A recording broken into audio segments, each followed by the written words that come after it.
Welcome to the Buff Show podcast in conjunction with the American Adversaries. This is part 3 of this weekend's show. We're glad to have you, and like I said, we're brought to you in conjunction with the American Adversaries radio show, which you can listen to that show in Central Florida on 94.9 FM or AM 950. People like AM too. Or you can check us out on AmericanAdversaries.com.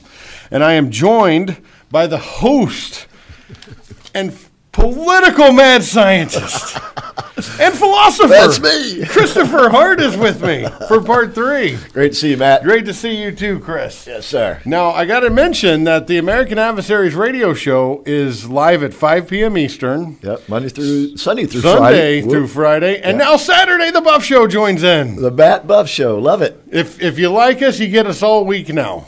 I'm sure they're going to love you. I hope so. Looking forward And if you to don't, it. who cares? There's people that do. All right, that's good. So, and we're also broadcasting. When you see us together like this on the weekends, we're in the studios of House Scott Magaro. Visit appealslawgroup.com. All right, Chris, we left off the last segment. This is part 3. We're talking about Generations, the book. If you don't mind, go ahead and recap the book. And we left off the last segment with the 80-year.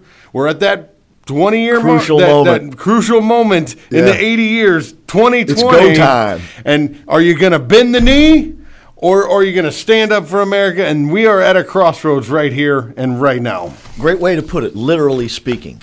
Okay? Real quickly, the book Generations was published in 1991 by William Strauss and Neil Howe. Howe is still alive. Strauss has passed away. Neil Howe has his own podcast now, so you can go find him and watch him if you choose to do so. In the book, which was published in 1991, Generations, they predicted the crisis of 2020 based on their theory of every 80 years there's generational change. In particular, they were focusing on the United States. You go back to 1781, 1861, 1941. Okay, from 1941, they were figuring, what's 80 years? Okay, around 2020, there's going to be a big crisis that will lead to a new direction for the country beginning about 2021. Now, they didn't say that would end the crisis and everything would be fine and we're off into a new direction, green grass and all that stuff, right? Yeah. It begins the process. Change. It begins the process of a huge change. And lo and behold, they were right about that. And so what we've been saying is, what does that change, or what is that change going to look like? What does it mean? And the Howe, as I said, is still alive. He thinks it's going to mean a dramatic shift to the left, that the policies of the right have been the policies of the last 80 years, and that they're not going to be sufficient for the millennials and the new generation who are looking for everybody gets a trophy, everybody gets a ribbon. It's the Me Too society in the sense that Me Too, everybody gets the same thing, right? And so we would not like to see that happen. And so what I think has been happening as a part of the left's push to that is that they have utilized tactics that cult leaders have utilized, a form of mind control. In fact, we have focused on the Jonestown experience because Jim Jones was known as a religious cult leader, okay? In fact, it was not a religious cult that he had. He had a cult of socialism. He made no bones about it. He said socialism was going to be the answer. And the whole experience down there in Guyana was to set up a perfect socialist society. Just stick together, stick with me. Everybody will be fine in this perfect utopia. Right. Now, down there, you might say a little bit more communistic, but the idea, what he preached was socialism. All right? He started out basically as a small-town preacher, but he was very convincing. And hell of a salesman. Oh, yeah, hell of a salesman. He was a great deal of shysterism. Yes. But he was able to get flocks of people to follow him because he preached social justice. He didn't preach the Sermon on the Mount. He preached social justice. They're out there coming to kill us. As a matter of fact, if you listen to Al Sharpton yesterday, this would have been June the 4th at the funeral of George Floyd, you heard him channeling Jim Jones.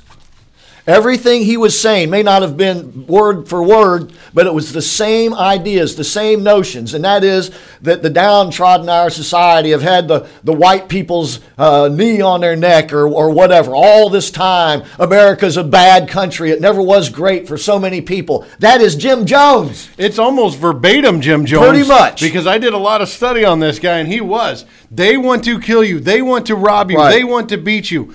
Here is where you find protection from them. And he took that message to the very end. That was the message that he gave to get them to take the Kool-Aid. Yes. They're coming to get us. They're out there Right. fueling their Right. jets. They're coming here. Why are we waiting? Why are we hesitating? He was impatient with them. But it was, in fact, a certain degree of truth.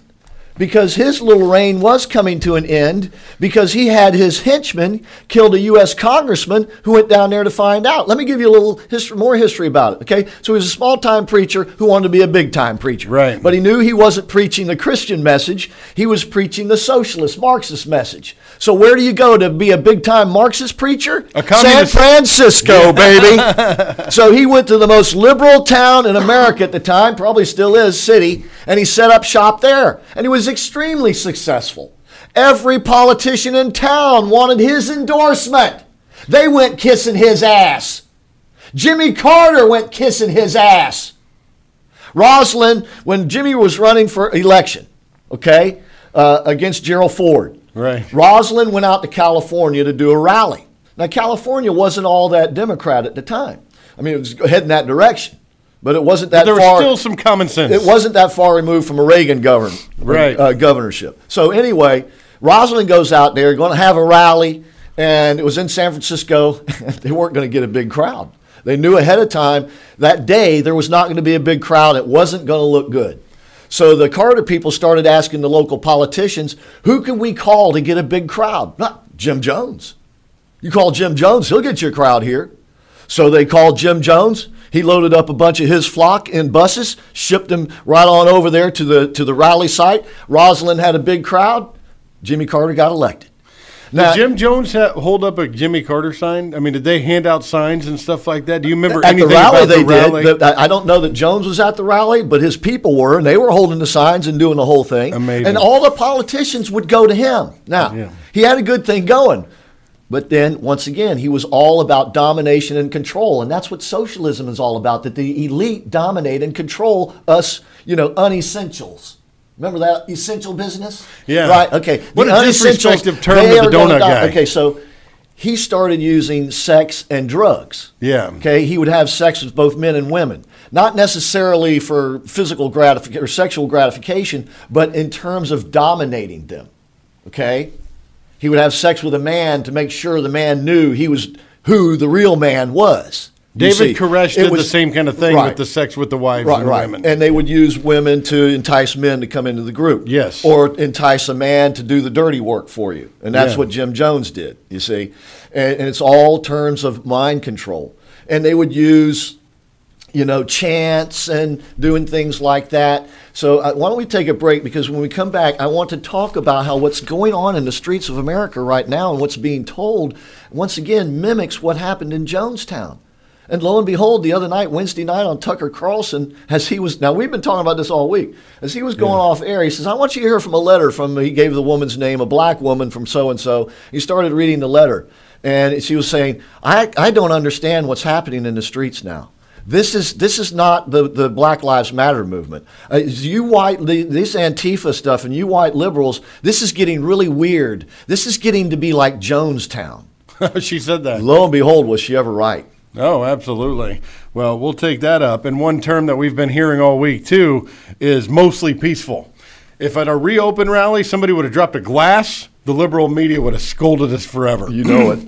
All right. So we're appealing to your sensibilities. Enjoy the show. But we're broadcasting from the Appeals Law Group in Orlando. Visit appealslawgroup.com. And, of course, visit AmericanAdversaries.com. At the top, you can listen to the show. You can call into the weekly show with Chris. That number's right there. And then we also have the links at the top for the YouTube page. That's where you find these shows, and the Facebook page and the Twitter and everything you need right there at AmericanAdversaries.com. Chris, let's wrap this up with part 4. You won't believe what we got to say next on that. Stay with us and stay smart out there.